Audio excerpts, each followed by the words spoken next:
that scripture, James 1:27, really highlights something that I began yesterday when I was talking to you about Jesus' words to that young lawyer. Love the Lord your God with all your heart, soul, mind, and strength. Second is like unto it, love your neighbor as yourself. These two critical commandments. He was talking about righteousness and justice.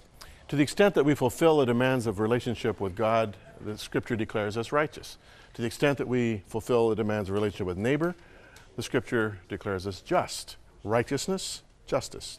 Well, that scripture, 1:27 of James, pure religion, undefiled, or one translation, the kind of religion God endorses is to care for the orphan and the widow in their distress, which is a justice-seeking ministry, and to keep oneself unspotted or unpolluted from the world, which is a righteousness mandate.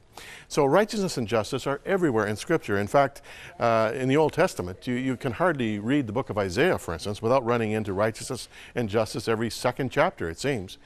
In the Psalms, King David says, righteousness and justice are the foundation of thy throne, O God. I mean, how strong is that? But righteousness and justice are absolutely critical components in what it means to love. In fact, Jesus says you fulfill righteousness, you fulfill justice by the love of God and the love of neighbor. But there's also the love of righteousness and the love of justice. You know, sometimes people diss Christian television because it's always about God, it's always about faith, it's always about prayer, it's always about relationship with God. Well, that's because there is a love of righteousness here. And how can you help but talk about and broadcast something that you truly and dearly love? But there's also a love of justice.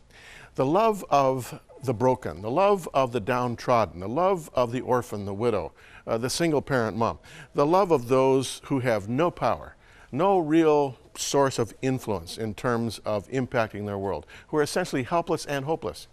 This is justice-seeking ministry. And so when we talk about love, friends, yes, there is that romantic element. But as I said yesterday, there's also that action element. If we're not thinking and feeling and acting out our love, then we essentially are short-circuiting heaven's clarion call to a broken world. So when we talk about love, think about righteousness, think about justice, think about God, and think about your neighbor.